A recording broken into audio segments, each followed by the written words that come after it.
Olá Pedro, hoje é dia 25 de julho de 2014 e estamos aqui para mais uma entrevista. Ia começar por falar, tu és um tipo extraordinário, muitíssimo culto, fluente em várias línguas, muito articulado, só encontro equivalente nos Papas, se calhar no Kundera, no Brodsky, no Nabokov.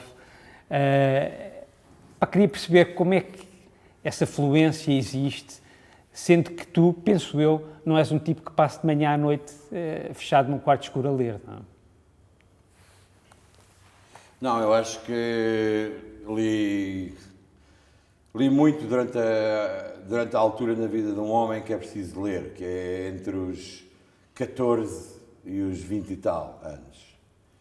Eu aos 15 anos tinha lido o Camus por completo, antes dos 17 tinha lido a Marguerite Duras, depois dediquei-me aos americanos até aos 20 e por aí continuei. Depois estive muito tempo sem ler sistematicamente, sempre lendo aqui e ali artigos, pequenos fragmentos de livros por aí fora.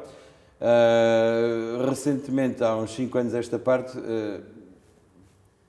tenho lido os grandes clássicos da história, Ilíada, Odisseia, Ovídio, As traduções Apuleio, agora que foram feitas para em português? traduções recentes. Umas em francês, outras em inglês, outras em português. E vou pontuando com literatura contemporânea, entre aspas, sei lá, Thomas Bernard, etc. Tive um momento que me apeteceu debruçar-me sobre os russos, Tolstói, Chekhov, por aí fora, mas ainda não estava na altura. Isso virá. Eu acho que faço parte de um grupo de pessoas que teve uma cultura ou teve uma formação ou teve um modo de crescer que tinha a ver com um dispositivo que implicava o ato de ler como um ato de construção de personalidade e estruturante do modo de pensar. Portanto, eu sou provavelmente o último, ou um dos últimos, antes de uma geração que fundamenta o seu conhecimento, digamos, nos grandes meios de comunicação, as internets, o visual ligado ao vídeo, etc, etc. Eu não faço parte desse grupo, faço parte de um grupo que precede esse momento histórico e que tem a ligação ao livro e a formação do conhecimento a partir da leitura como construção de um modo de olhar o mundo e de um modo de estar no mundo. Nesse particular, poderíamos dizer que eu sou uma pessoa, digamos, anacrónica, se tivermos em conta os critérios que são hoje valorados como os critérios de aceitação daquilo que é suposto esperar-se de uma pessoa informada e ativa e prática. Eu não sou nem ativo nem prático segundo esses critérios e sou informado segundo critérios que antecederam estes que agora, de alguma forma, legitimam a presença no mundo. Eu tenho a sensação que o mistério, o encanto e o fascínio do livro é, de alguma forma, indispensável à construção de uma curiosidade sobre o mundo. Um livro revela-se a pouco e pouco. Implica que tu faças parte de qualquer que seja a narrativa que constrói o livro. Ao fazer isso, tu extrapolas a tua posição no mundo, potencias uma quantidade infinita de personagens e enriqueces o teu olhar. E essa espécie de mistério inicial, que é o folhear de página a página e que só te revela nesse ritual de ir passando as folhas, ir seguindo e acompanhando, isso ligado à circunstância de teres que integrar, personalizar, fazer parte do encanto e da narrativa do livro, faz com que possas eventualmente conquistar e ganhar um modo de abertura e de curiosidade perante o mundo que eu não sei se será o mesmo ou se será feito da mesma maneira com outras, digamos, com outras fontes de conhecimento.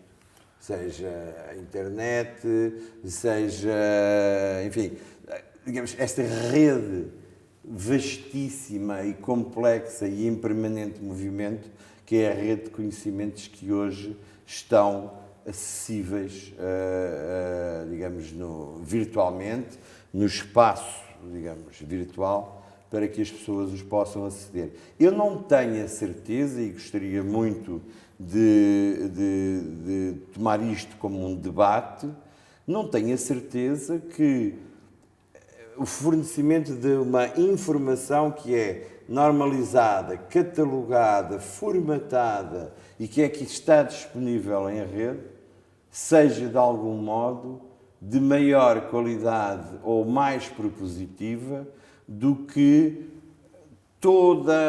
digamos, toda a bagagem que a história da literatura traz às pessoas e toda a exigência de um acompanhamento profundo, filosófico, intelectual, sensorial, é exigido pela leitura de um livro.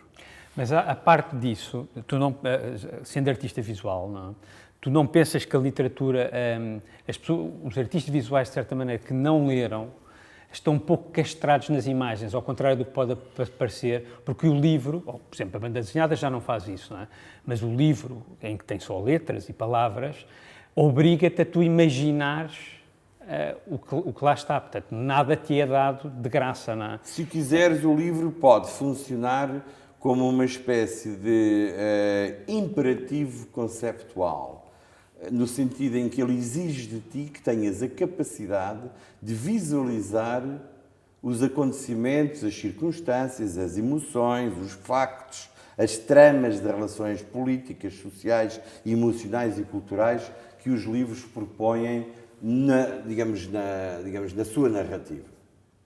Tudo deve ser construído a partir no espírito do leitor, a partir desse encontro com a palavra escrita e essa espécie de aumento da dimensão interior, da dimensão projetiva que um livro exige ao seu leitor, é com certeza, e agora vou ser provavelmente crucificado pelas gerações mais jovens, é com certeza potencialmente mais enriquecedor, mais exigente e de maior riqueza no sentido de pedir ao leitor, pedir ao sujeito ativo desta história que construa um mundo diferente, que aumente os parâmetros que tem de vida, que aumente a sua noção do mundo a partir justamente daqueles símbolos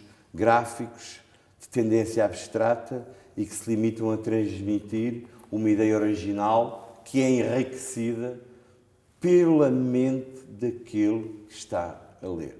Ou seja, não temos aqui, ao contrário de muitas outras fontes de informação, uma imagem formatada e preparada e digerida e construída, praticamente acabada nas suas exigências, na sua metodologia e nas conclusões, e que é fornecida empacotada, pronta a consumir, sem a margem da transformação, sem o arremedo da crítica, sem a exigência da perplexidade, sem o fascínio da curiosidade. Tudo, de facto, na sociedade de comunicação que hoje vivemos, parece, de uma forma perversa, indiciar uma necessidade transmutada para uma coisa que é oferecida. Não és convidado a elaborar, és convidado a receber. E ao seres convidado a receber, és, sem que o saibas, convidado a ser igual aos outros. Isso é manipular. És convidado a fazer parte do todo sem questionar esse todo. Tudo te é fornecido como se estivesse legitimado por circunstâncias alheias à tua preocupação, por circunstâncias alheias à tua emoção e que te é oferecido como a verdade. Mas Uma será que verdade só... oferecida implica, do ponto de vista político, ideológico e conceptualmente, é a formatação do totalitarismo. Mas tu não achas que, mesmo na literatura, existe esse fenómeno? Não é? Porque só na alta literatura é que isso não acontece, não é? Não há outra coisa... É porque há muito tipo de literatura, ou então só se chama literatura, há literatura mais erudita. Eu, numa circunstância de que já não me recordo com clareza os contornos históricos e factuais, lembro-me de ter dito a uma assistência que não havia má arte nem há maus artistas.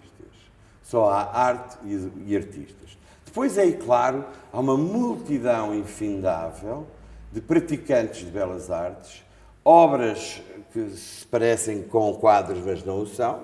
E, portanto, há um mar, há um oceano de coisas que se arrogam a ambição de ter o estatuto de obra de arte, os seus autores arrogam-se o estatuto de artistas, mas não passam de replicadores de coisas que não têm qualquer interesse. São decoradores de interiores, são pessoas amáveis, simpáticas, imbuídas das melhores intenções e que produzem objetos para, enfim, para uma espécie de um conforto ameno da vida do dia-a-dia. Há um fosso intransponível entre essa atitude e aquilo que é o lugar da criação artística, o lugar do pensamento artístico e o lugar da obra de arte. Portanto, em literatura é a mesma circunstância. Fazes-me essa pergunta e eu vejo-me forçado a dizer não posso estar de acordo contigo, ou percebo a tua pergunta, mas respondo-te dizendo não há nenhuma literatura que eu conheça que tenha essa qualidade. Toda a literatura que eu conheço é alheia a essa normalidade, a essa nomenclatura, a esse estabelecer de uma verdade geral em que todos se reconheçam. Não. A arte tem justamente, em qualquer dos territórios de exercício, da música à poesia, da literatura à pintura, ela tem a vocação, e esse conceito é muito importante, tem a vocação de induzir a perturbação, induzir o questionamento, induzir a perplexidade. Não recusar de forma alguma e sob nenhum pretexto continuar no sentido da construção de uma curiosidade perante o mundo. E é isso que distingue a prática das artes da prática das belas artes. E então, assim, eu sei que tu, em tempos, não é, nomeadamente a seguir ao 25 de Abril, fizeste política. Não durante muito tempo, mas a determinada altura achaste que eras muito mais útil, se calhar, a fazer artes plásticas ou artes visuais do que a trabalhar na política. Mas foste para as artes plásticas, calculo eu, com a mesma premissa, com a ideia de mudar o mundo. Eu nunca fui outra coisa senão um artista, desde muito jovem. Nunca tive, como já disse repetidas vezes, em variedíssimos suportes, ocasiões e circunstâncias, tive a ocasião de referir isto, que volto aqui novamente a trazer à colação. Ou seja, desde miúdo, desde criança, que fiz desenhos, pintava, e ao contrário daquilo que faz parte um pouco das lendas urbanas, a verdade seja dita é que nunca tive, por parte da minha família, qualquer tipo de obstáculo em relação a esta minha vocação. Por parte dos meus pais, tive todo o apoio em qualquer circunstância, nunca fui confrontado com uma hipotética inutilidade desta minha tendência.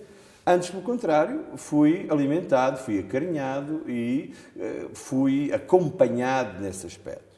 A tal ponto que, quando, ainda antes de acabar o curso geral dos liceus, como era suposto fazê-lo, eu manifestei junto da família a vontade de não o fazer e de coisa que era possível na altura, hoje não é, de fazer os exames de admissão à Escola de Belas Artes, mesmo sem ter concluído os estudos gerais do liceu.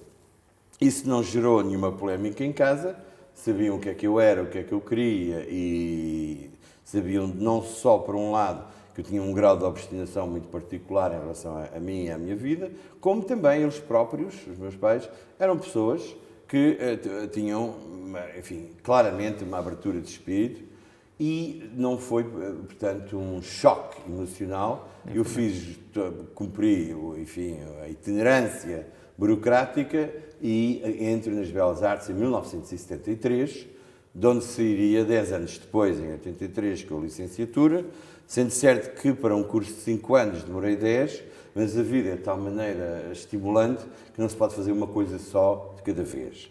Tem que se fazer muitas coisas ao mesmo tempo, todas as vezes. Resultado, no curso, digamos, dessa fase da minha vida, de repente deu-se o 25 de Abril. Ora, o 25 de Abril, digamos, é ocioso, estamos aqui a falar sobre o 25 de Abril, bastará dizer que, de uma forma, digamos, telúrica, e por isto entendemos vindo de baixo para cima através da terra, abanou a sociedade portuguesa de uma forma incontornável e abanão em relação ao qual não se pôde voltar atrás. Por muito que tenha havido muita gente que tenha tentado e dado o seu melhor para fazer com que isso voltasse atrás. Com todas as vicissitudes que são próprias do processo histórico, como passos em frente, passos atrás, passos para o lado ou para a frente, a verdade é que o balanço geral é que o 25 de Abril e tudo aquilo que ele representou em relação aos 48 anos de ditadura fascista permaneceu, transformou-se e moldou para o bem e para o mal, para o melhor e para o pior, aquilo que é o Portugal que nós temos hoje. Nessa altura eu tinha, quando se deu o 25 de Abril em 1974, eu tinha 17 anos, na altura. Cumpriria 18 em setembro desse ano. Não se pode sentir um grau de mudança destas quando se é adolescente sem se querer fazer parte. Ou tinha que se ter um adjornamento tão profundo, com uma situação conservadora, com o status quo de um regime que precedeu esse período revolucionário, ao ponto de não querer fazer parte, ou se era assim, ou por muito pouco informado, por muito pouco sensibilizado, por muita falta de, digamos, de visão e de noticiário, era impossível não se sentir, de algum modo, o ar de mudança que a sociedade estava a experimentar, que era pressentido em tudo, na forma como as pessoas se mexiam na rua, como se tocavam, como sorriam, como olhavam, todo o barulho. Há um som, há um rumor, há uma poesia, há um movimento, uma música própria das transformações históricas e sociais. E digamos, essa vibração não é impossível de não se sentir.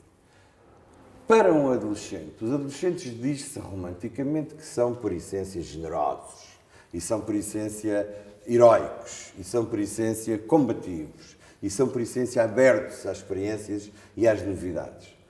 É provável que seja verdade.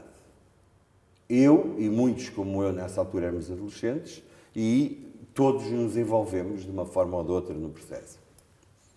Eu segui um caminho particular e esse caminho durou, como tu dizias, pouco tempo, foi entre 74 e 77, e nessa altura, nesses 3 anos, animados e ricos e plenos de experiências, eu envolvi-me numa escala muito simples, numa atividade política muito simples. Trabalhei em comitês de bairro, trabalhei em organizações frentistas, fiz agitação e propaganda, distribuí comunicados, colei cartazes, fui a reuniões, falei com pessoas, organizei movimentos dentro dos sindicatos. Dentro do trabalho que eu tinha, organizei comitês de trabalhadores, junto com outras pessoas seguramente muito mais preparadas do que eu para fazer isso, mas a verdade é que não se pode virar estas coisas, a isto, destas coisas.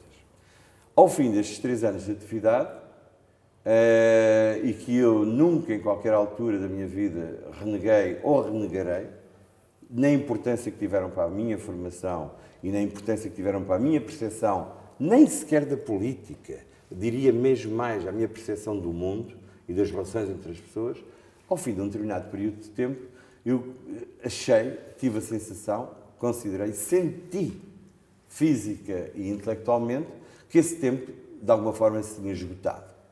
Eu não poderia fazer mais dentro daquilo que eu saberia fazer para continuar. E aí decidi voltar a fazer aquilo que sempre fiz, com a consciência de que provavelmente, se eu tinha vontade de propor uma transformação, de trazer às pessoas uma maneira diferente de olhar o mundo, se calhar a forma como eu o faria da maneira mais adequada e mais produtiva seria fazê-lo exatamente naquilo que era a minha forma de estar no mundo, que era ser artista. Nesse caso, eu pensei, eu não faço mais nada nestas reuniões com estas pessoas, eu vou voltar ao ateliê e, a partir do ateliê, vou construir qualquer coisa que eu sinta que possa, de alguma maneira, por um lado, fazer parte desta vontade de mudar as coisas e, por outro lado, possa também, de alguma maneira, trazer para fora de mim aquilo que eu de melhor tenho para dar. E isso aconteceu em 77 e continuo a fazer isso. E essa vontade de mudar o mundo através do teu trabalho é sempre política, não é? Portanto, há sempre a partir do momento que há uma vontade de mudar qualquer coisa, a coisa é política. Mas às vezes chegas no teu trabalho a sentir que és mais expresso na maneira como queres mudar as coisas, ou é mais uma coisa de mudar o olhar, mudar a sensibilidade das pessoas perante os objetos? Eu acho que aí temos que ter muito claro que a forma como a criação artística, a forma como o trabalho de um artista não transforma o mundo a partir de pressupostos exteriores à criação artística.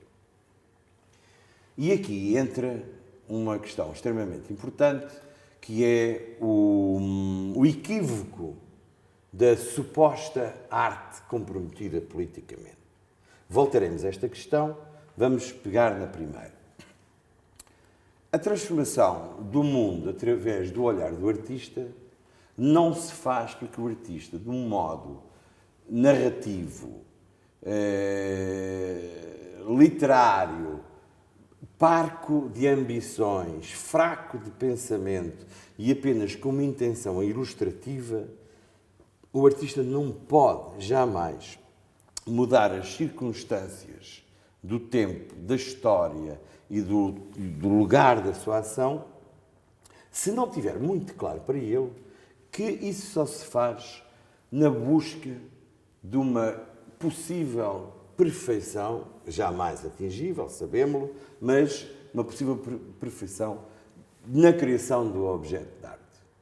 Um objeto de arte não é um cartaz de propaganda que venha pleno de boas intenções e que se cola na parede da galeria para explicar às pessoas como o artista, seu autor, está tão preocupado com a mudança do mundo que, inclusive, produziu aquela obra de arte para dar às pessoas a prerrogativa de elas mudarem o seu comportamento através do contacto com essa verdade.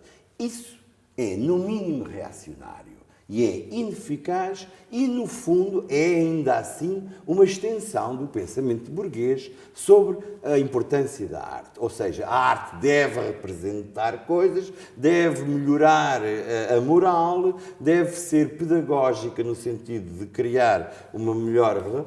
Isso é o pensamento burguês sobre aquilo que os artistas têm que fazer. A mudança de paradigma a partir do modernismo implica que a arte não tem essa vocação historicista, moralizadora e ética no sentido de ser uma escola de bons pensamentos, não é uma escola de virtudes. A arte, antes pelo contrário, é um cataclismo, é um vulcão de dúvidas e de perguntas e de problemas.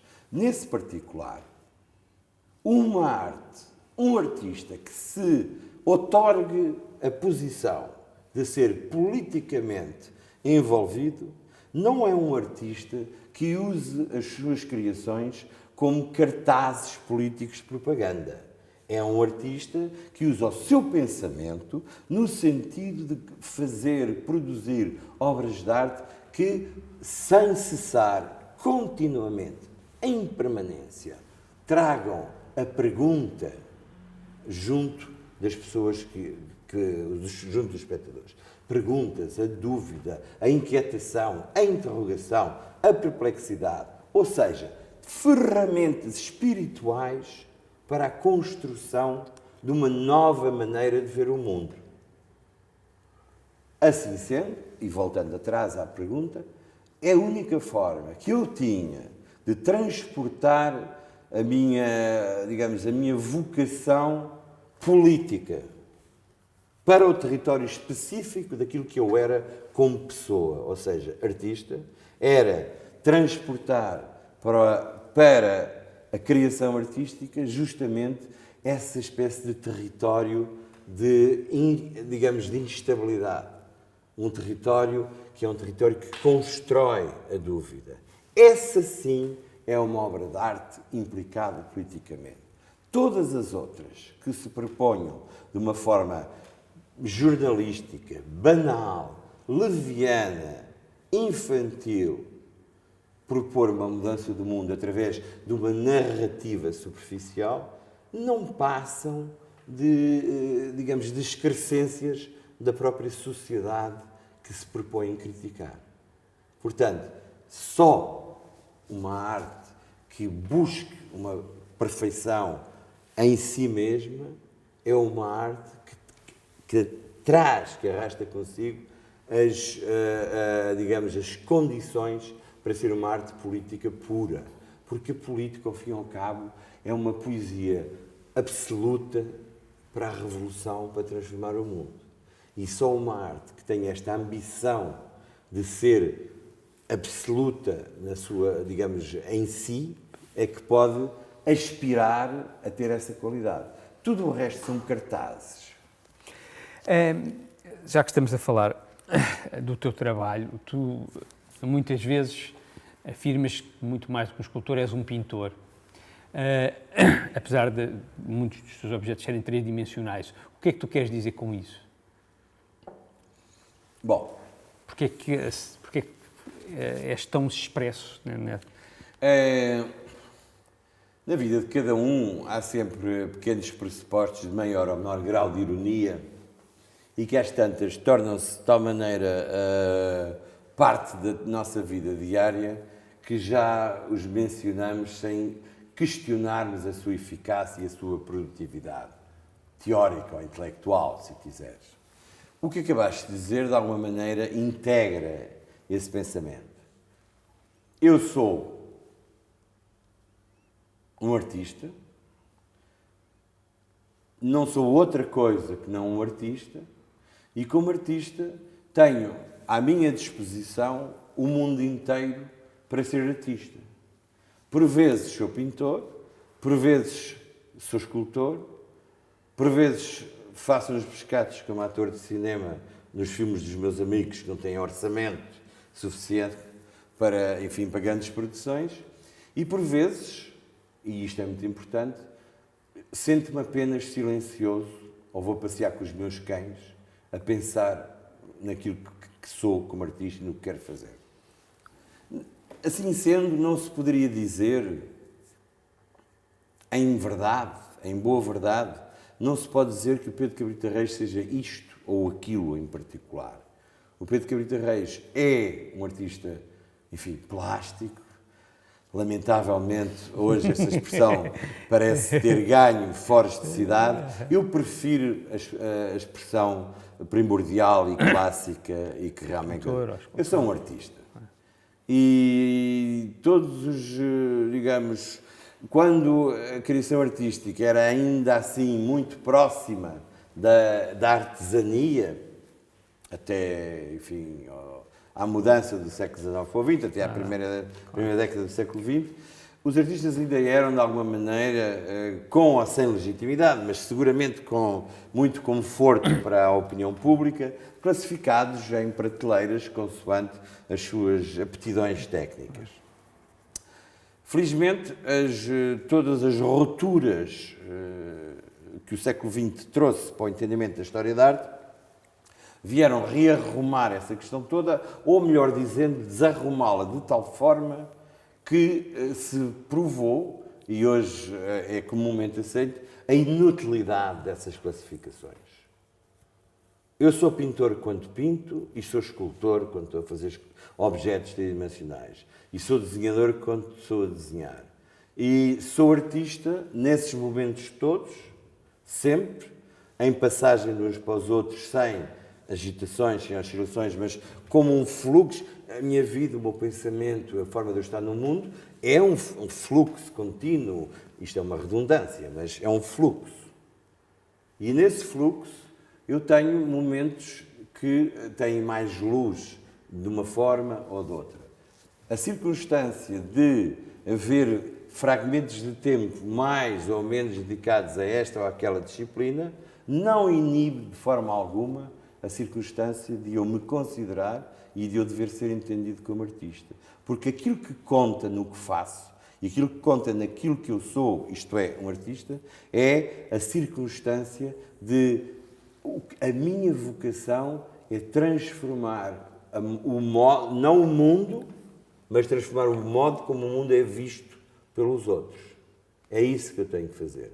O mundo é suficientemente poderoso para se transformar a si próprio. Não precisa de ninguém para que isso aconteça. Mas nós, as pessoas, precisamos de mudar em permanência o nosso olhar sobre o mundo. Caso contrário, estamos votados ao desaparecimento. Em qualquer nível, científico, político, ecológico, cultural, artístico, o que queiras, nós temos que mudar em permanência a nossa relação com o mundo. E isso quer dizer o quê? Connosco próprios, com os outros, com aquilo que está à nossa roda. Os artistas têm uma responsabilidade particular, profunda e irrevogável nesse exercício, nessa guerra permanente do pensamento. Não transformamos o mundo, transformamos o modo como devemos olhar o mundo. Pegando exatamente no que estás a dizer agora, e será que não, tendo essa posição em relação a um artista, que é artista sempre, a toda a hora, não se torna um pouco difícil educar um filho? Porque a educação, muitas vezes, nós quando estamos a educar crianças, muitas vezes temos que recorrer a coisas que nós às vezes até achamos ridículas. Não faças isso, não faças aquilo, para tornar a coisa viável, não é? E tu às vezes, quando estás a educar o teu filho, vês-te em contradição contigo mesmo? Ou... Eu fui casado por 2 vezes, com 2 artistas, e de ambos os casamentos tenho um filho. Do meu primeiro casamento tenho uma filha chamada Margarida, e do meu segundo casamento tenho um filho chamado António. Nenhum deles tem qualquer ambição ou teve nunca, em qualquer altura, a apetência de seguir a carreira artística. O que me deixa muito sereno em relação à qualidade da minha posição de pai e de pedagogo. Fui suficientemente bom para que neles nunca crescesse essa vontade ou essa ambição. E que eles criaram para si toda uma outra maneira de olhar para o mundo que os fez querer ser outras coisas. Mas porque tu achas que um artista é um pouco angustiado, é? Não querias que eles tivessem a angústia que faz fazer não tem a ver com isso. Eu queria continuar a desenrolar-se. Diz. A única forma que eu vejo que se possa... a única forma verdadeira de educar é através do exemplo. E os exemplos têm que ser dados sem a censura moral ou ética. Os maus exemplos são tão bons e tão educativos e produtivos quanto os alegados bons exemplos. A única forma de educares, a meu ver, um filho ou uma criança ou alguém mais jovem do que tu em relação ao qual tens responsabilidades é justamente dar-lhe um todo da tua forma de estar no mundo que possa ser entendido como um modelo. O modelo não é necessariamente um objeto perfeito. O modelo é um objeto produtivo. E num objeto produtivo tem, seguramente, instâncias menores, instâncias banais e instâncias maiores. Ou seja, a única coisa que tu podes usar para transmitir a outros é o facto de quereres ter uma vida plena e vivê-la de uma forma plena e transformá-la por isso mesmo num motor exemplar pedagógico em relação a quem está à tua roda. Para os mais jovens é pedagógico. Para os teus pares é a criação de um terreno de generosidade e de encontro. Não vejo que seja diferente uma relação que eu possa estabelecer com uma pessoa da minha geração ou com uma outra pessoa mais jovem, diga-se neste caso, os meus filhos. A única coisa que eu tenho que ter é uma relação de absoluta e única, eticamente impoluta honestidade e sinceridade em relação à maneira como eu me vejo no mundo. Espero que isso produza os efeitos suficientes, necessários e positivos naqueles que estão à minha roda. Com os iguais, criar um território de encontros e de afeições e construir coisas em conjunto. Com os mais jovens, hipoteticamente o mesmo, mas, adicionalmente também, a questão do modelo de comportamento. Não sei se terei sido um bom pai. Provavelmente não serei, não o terei sido. Mas justamente ao não o ter sido em pleno, sou de facto em absoluto, porque dou de mim mesmo a eles, aos meus dois filhos, uma imagem sem disfarces, uma imagem sem coisas escondidas. Os meus filhos sabem exatamente os meus fracos, os meus vícios, as minhas riquezas, coisas boas que eu lhes posso dar, e imagino que tomem isso como um todo e que lhes sirva, não e jamais, nunca, em qualquer circunstância, para serem iguais a mim, mas para que serem pessoas de direito próprio e inteiro, com a experiência de terem tido um pai que era assim, como eles se lembrarão deles, para o bem e para o mal. Os objetos são muito importantes na tua obra, visto tu apropriares-te de objetos constantemente para construires peças. Tenho aqui uma pergunta que formulei, que é o Dan Flavin usou os neons para construir peças de cariz minimalista. As características dos neons, brancos, cor fria, lineares, ajustam-se bem a isso. Tu chegas e percebes que os podes usar em peças extremamente orgânicas. Se calhar porque os neons hoje já são alguma coisa que remete para um passado em que eles iam mesmo dar-nos uma nova luz. Dás valor à maneira como a sociedade vê cada objeto em determinada altura ou achas que cada objeto tem um significado primordial, que está para além da maneira como cada sociedade, em cada tempo, os vê? Eu diria que a resposta perfeita a essa pergunta não poderia jamais deixar de ter em conta uma espécie de contaminação recíproca desses dois parâmetros. Ou seja, não há, como sabemos, um entendimento universal de uma obra de arte. Temos, acho eu, a certeza absoluta que a pintura do Tintoretto não será entendida da mesma forma em Veneza ou no Gabão.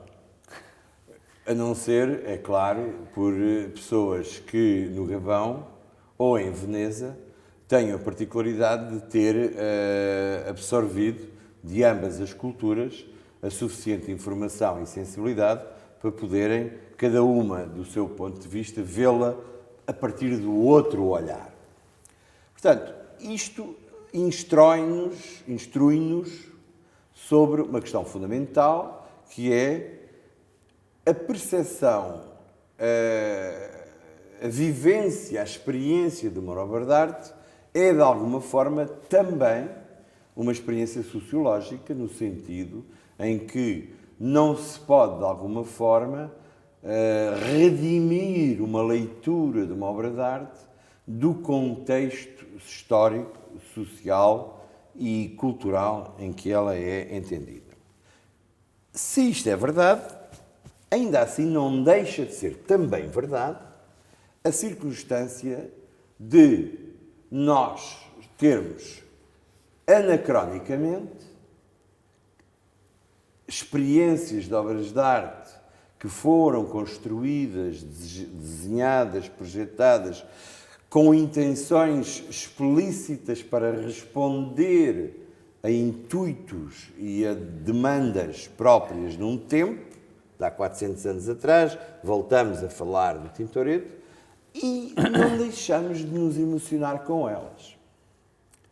Se é verdade que este lapso temporal, que é também que é também a revelação de todo um outro contexto sociológico e político e cultural, civilizacional mesmo, poderíamos dizê-lo.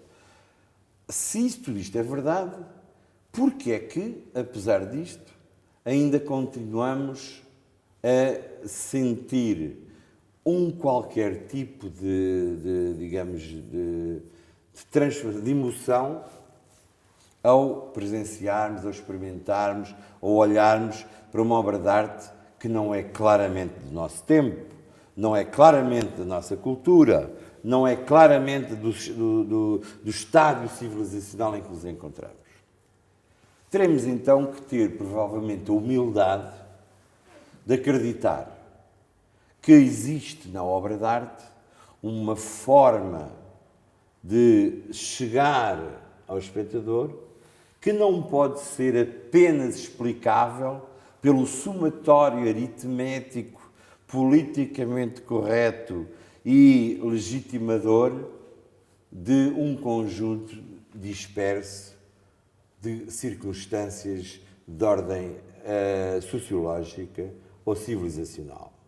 Teríamos que admitir que as obras de arte, para além disso tudo, e depois de esgotados todos esses parâmetros de entendimento, ainda assim têm um tesouro, uma reserva de sentido que se transporta através do tempo, que perdura e que nos faz, fora da época em que foram criadas e fora do contexto para o qual foram criadas, que nos faz, de alguma maneira, sentir uma relação íntima, pessoal, secreta, misteriosa, mas não menos eficaz, na forma como nos relacionamos com ela.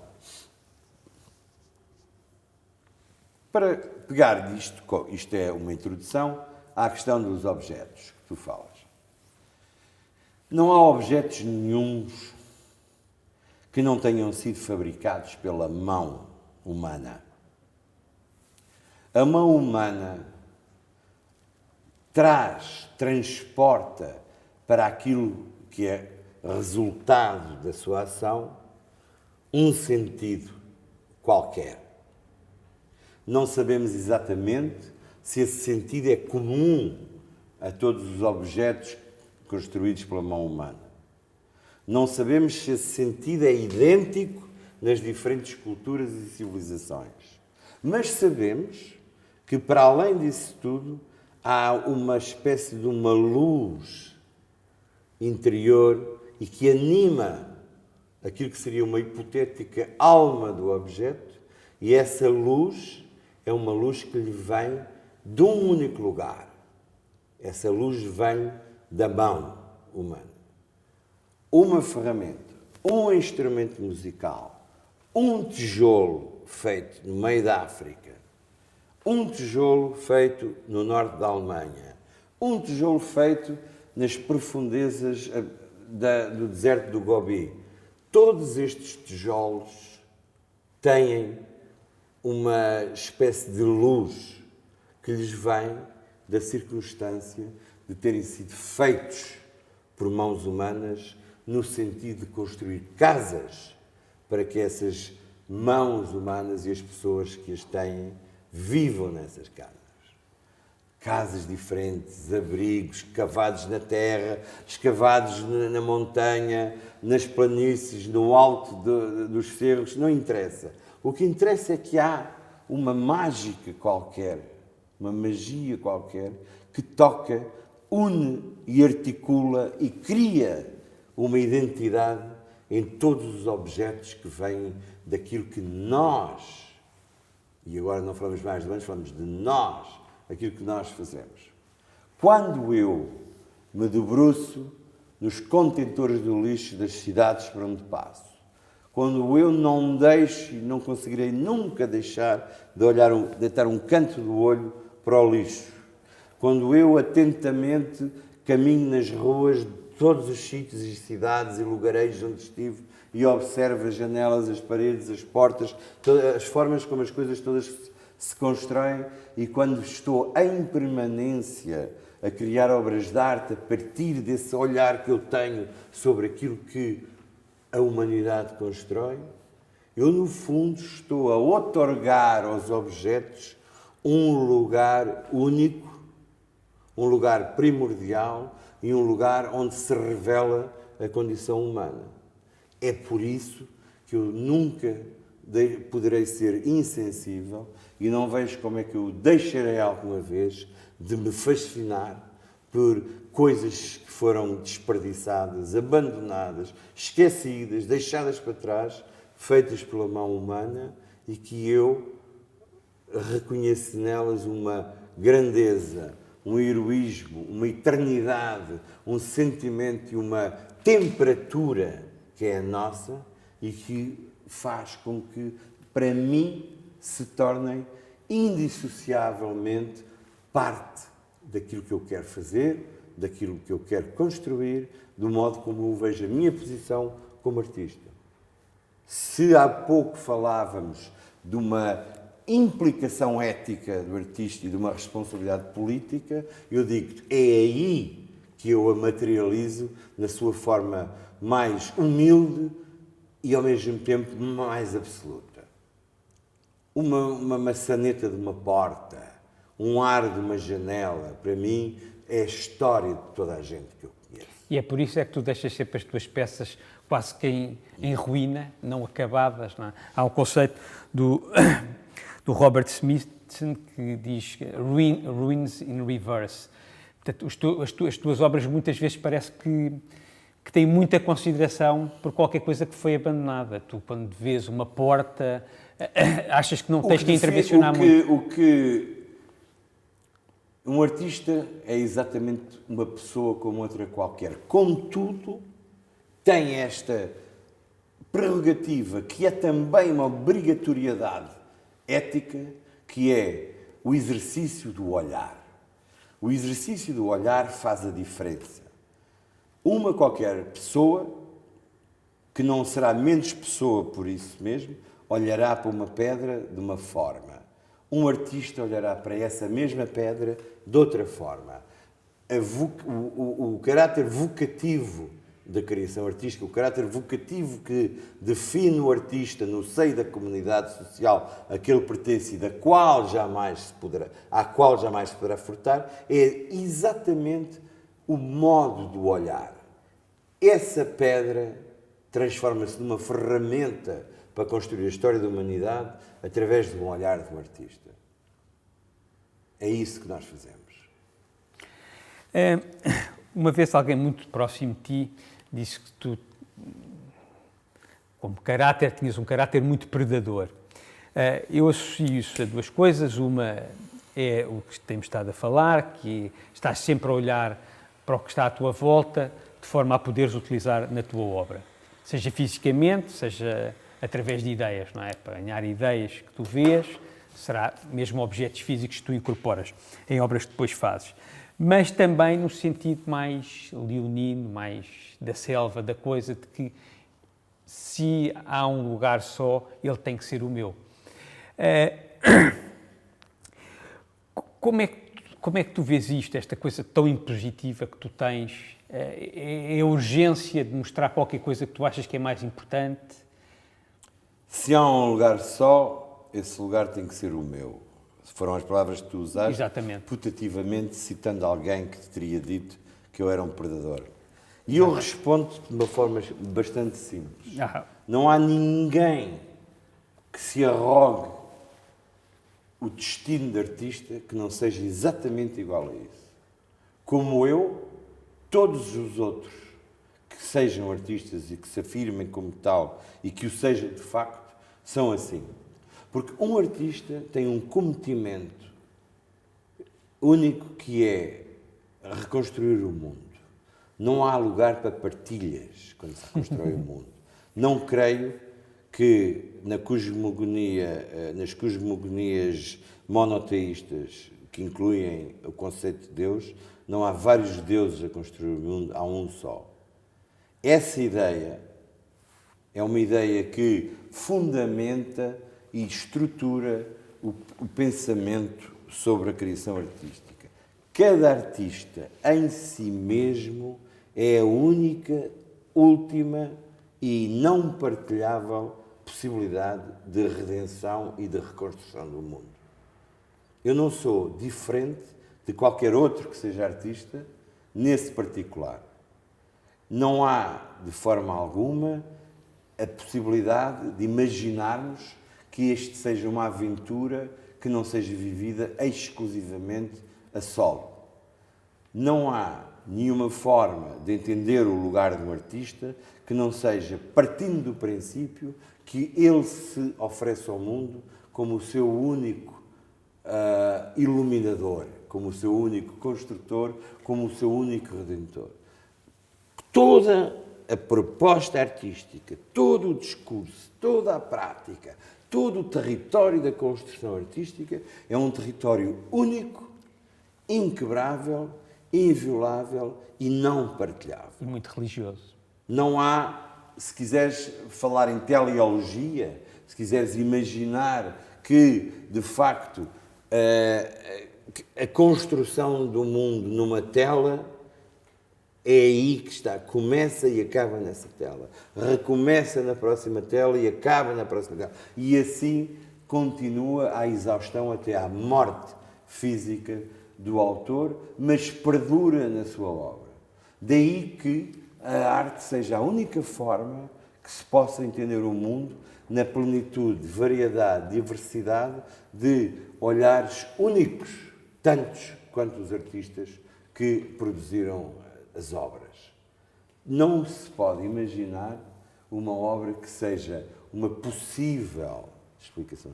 Não há possibilidades, não há exercícios, não há tentativas, não há hipóteses. Há destinos e há coisas únicas e acabadas. E uma obra de arte só o é quando tem esta espécie de força, esta espécie de destino no seu seio, na sua materialidade, na forma como se apresenta aos outros, na forma como se revela ao mundo. Isto é um território onde não há dúvidas e muito menos feridos.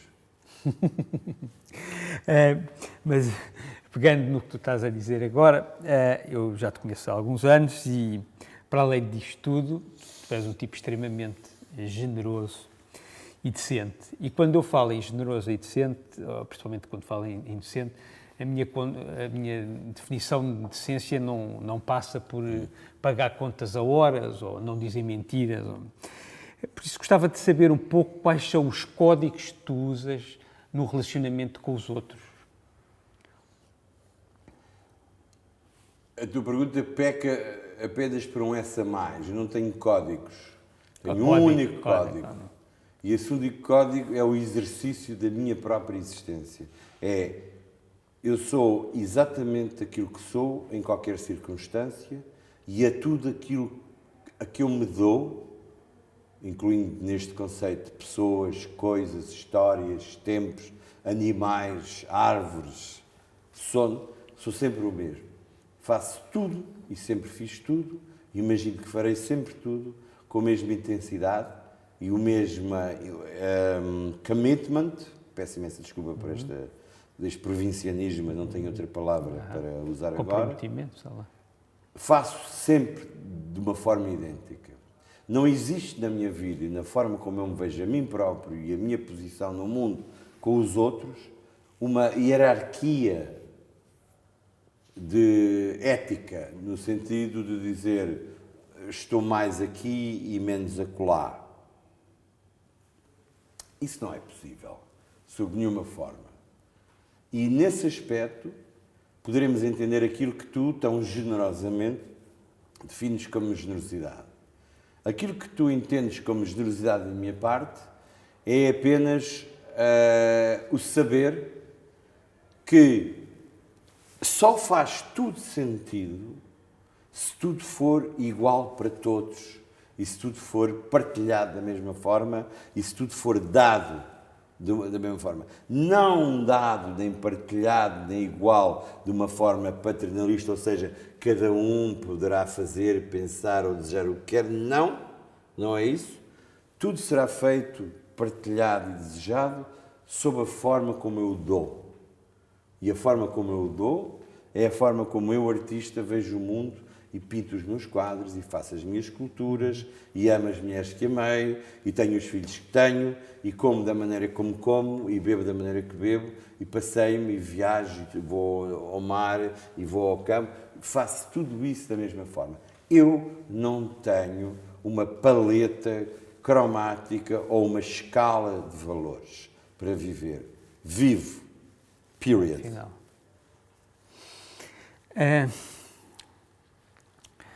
Apesar de já teres afirmado que as tuas obras não partem de um ponto de vista sociológico ou antropológico, parece totalmente errado dizer que só a estética te interessa, não é? Que beleza... Sim, não tem uma coisa a ver com a outra. Pois, que beleza é esta que tu procuras ligada ao homem e à sua condição? Talvez não fosse má ideia aproveitarmos esta circunstância para clarificar algo que a mim se me afigura muito importante. A beleza não é o território ou o exercício das coisas bonitas ou agradáveis. A beleza tem um rigor e uma seriedade filosófica que vem de há milhares de anos e que se materializa, ou que será melhor entendida, se a compreendermos como uma forma de harmonia ou de equilíbrio. Diríamos então que a procura da beleza não é a procura das coisas agradáveis ou bonitas ou que façam parte de uma forma amena, digamos, de uma melhoria do nosso dia-a-dia nas pequenas coisas. A beleza é uma busca ética, uma busca filosófica de uma harmonia no mundo, de um equilíbrio entre o homem e o mundo que o rodeia. Na claríssima ausência de Deus, essa figura tão inútil e que foi criada por nós em períodos, enfim, mais negros e mais primitivos da nossa história para justificar um conjunto de coisas que se nos afiguravam relativamente obscuras, a verdade é que, sem termos a obrigatoriedade de nos referirmos teleologicamente a uma existência de uma criatura ou de uma instância denominada Deus, só nos resta a circunstância de assumirmos a responsabilidade de um destino de absoluta liberdade, que é pautado, ou deveria ser pautado, por um código de relações éticas, não, repara que não me refiro morais, refiro éticas, e nesse particular, um entendimento do mundo e uma prossecução de um destino que caminha para uma perfeição desejavelmente, a beleza é a construção do equilíbrio. E o equilíbrio é, acima de tudo, a percepção filosófica da posição da humanidade, do homem no mundo. A criação artística, a par com o pensamento filosófico, a par com o pensamento científico, buscam todos uma beleza, que se calhar é a mesma beleza, que se calhar é a compreensão, é o reconhecimento, o espelhamento do eu sobre aquilo que nos é externo. É mitigar, sarar de uma vez por todas esta ferida única que é o que nos diferencia do mundo. A diferença entre nós e a natureza. A alteridade. Era tentar, de uma forma utópica, anular esta alteridade, esta diferença, e fazer com que houvesse uma espécie de absoluto em que nós apenas fazíamos parte de uma coisa igual a nós. A beleza, a procura da beleza, é a procura incessante desse equilíbrio, é a vontade absoluta de sarar essa ferida. E essa ferida, é isso que está na gênese da criação artística e do pensamento filosófico, do pensamento científico e, por que não dizê-lo, do pensamento religioso, para quem isso é uma forma de obtenção da beleza e não é, e aceito que seja verdade também. Usas o teu corpo, já usaste o teu corpo frequentemente na tua obra, através de autorretratos ou de autorrepresentação, chama-lhe o que quiseres. Porquê é que tu usas o teu corpo? É por proximidade? É porque ele está mesmo ali? É porque tu o conheces bem? Não, nada disso. Uso o meu corpo porque o meu corpo é a parte mais material e mais evidente do eu que sou eu. E o eu que sou eu é a forma mais absoluta de fazer convergir as minhas preocupações, as minhas perplexidades, as minhas ansiedades sobre a construção do mundo. A forma ideal da obra de arte é seguramente o autorretrato. Mudando agora de conversa, indo para uma coisa mais trivial, os anos 80 foram uma época muito importante, porque é, no fundo, a consolidação do 25 de Abril e tu fizeste parte de um movimento, não é, que se passou no Bairro Alto, do certo rejuvenescimento social, sexual, afetivo. Como é que tu viveste isso tudo e como é que tu vês isso 30 anos depois? Bom, de facto, todas as transformações... Se calhar os anos 80 foram mais interessantes até do que os anos 70, porque já se puderam fazer coisas, não é? As transformações que o 25 de Abril trouxe ao entendimento que a sociedade portuguesa pôde fazer sobre si própria, no que diz respeito às artes plásticas, creio, e estou convencido, sem qualquer hesitação, creio que só nos anos 80 é que isso se materializou. Portanto, estamos a falar aqui como se houvesse um hiato histórico gigantesco, mas não, estamos a falar de 5 anos. 5 anos não é nada. Hoje não é nada, naquela altura era um bocadinho maior, porque o tempo era mais lento. Gostava mais a passar. Mas a verdade é que é nos anos 80 que o 25 de Abril aparece nas artes plásticas. E o que é o 25 de Abril? É a mudança de paradigma, a transformação e a libertação de cânones que eram, de alguma forma, asfixiantes, e é a construção de um território de experimentação, liberdade e abertura que ganhou uma dimensão de facto produtiva com esses 5 anos, digamos, de delay em relação à ruptura histórica. Mas todos nós sabemos,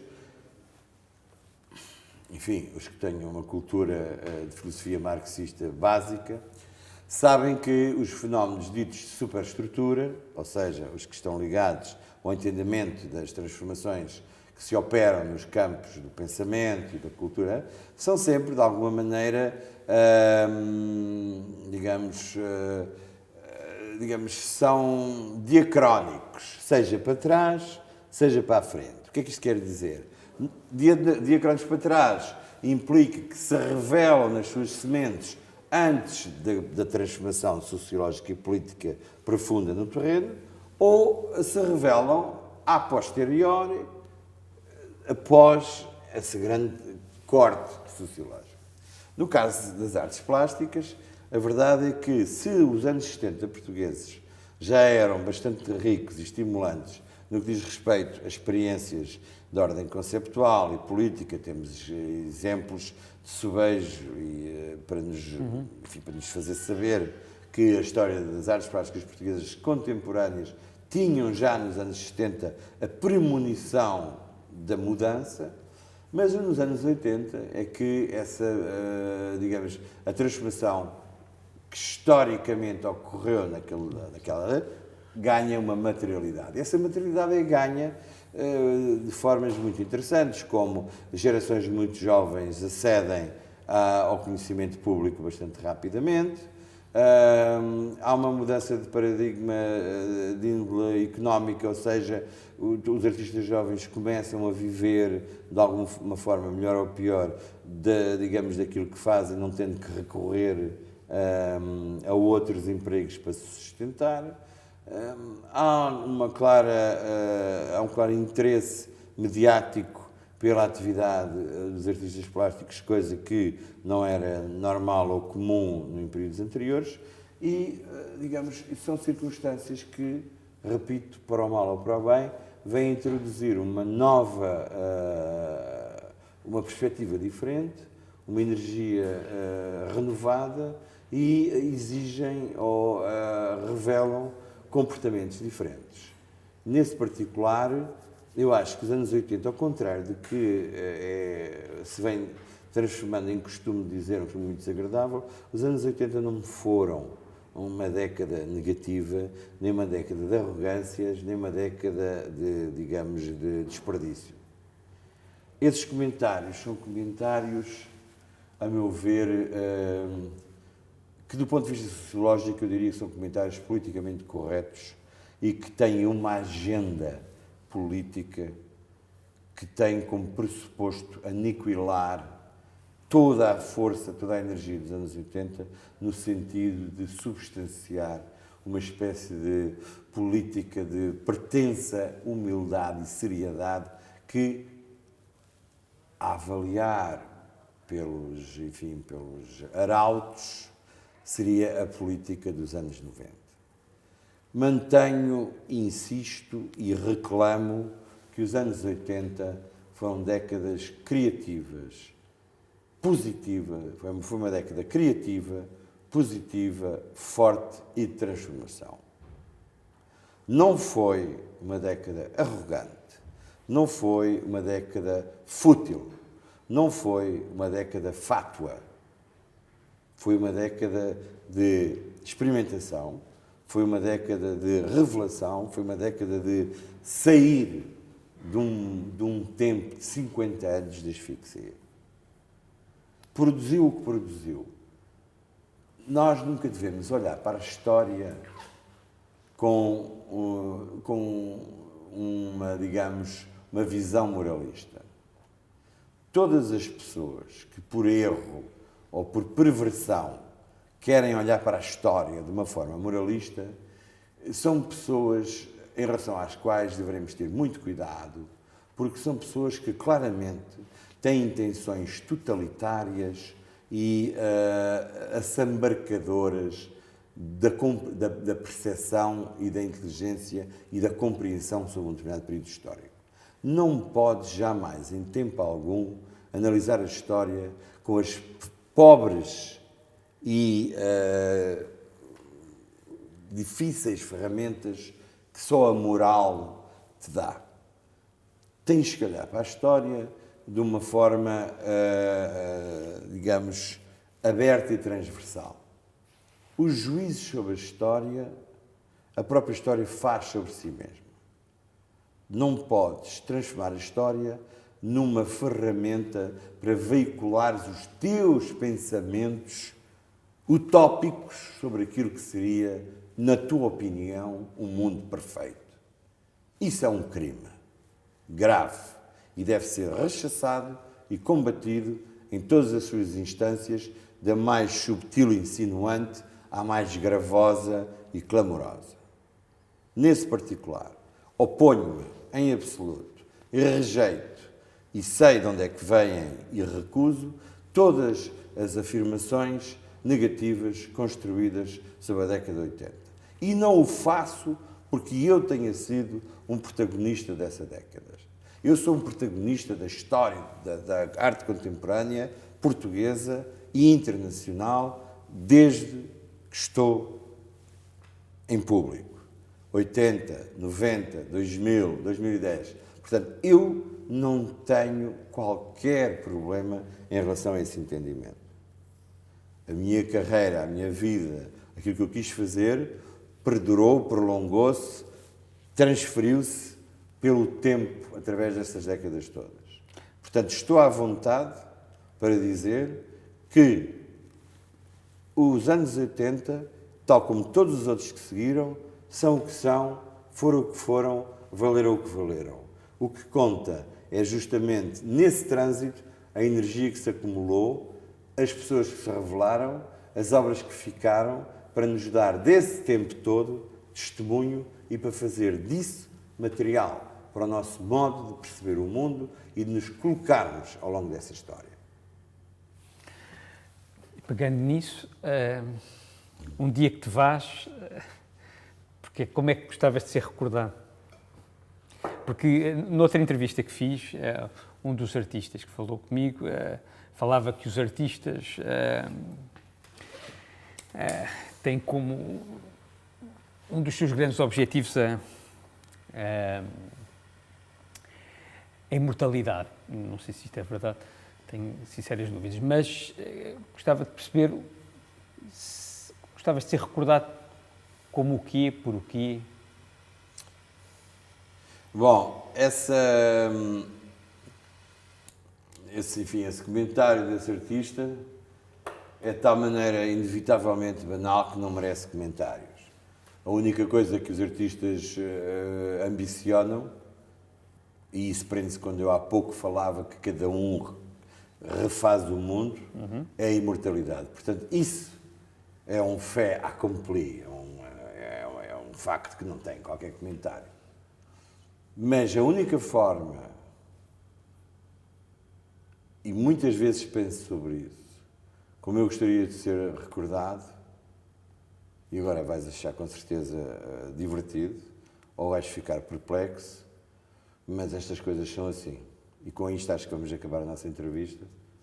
Eu quero ser, e serei, com certeza, não tenho sobre isso dúvidas nenhumas, serei recordado como um clássico. Pedro, gostei muito desta entrevista, foi pena ser tão curta, porque ainda tinha muitas coisas para perguntar, e mais do que as minhas perguntas, as tuas respostas são sempre muito interessantes, mas se calhar, noutro dia, noutra altura, continuaremos esta conversa. Obrigado. Isto nunca acaba. Não tenho dúvida.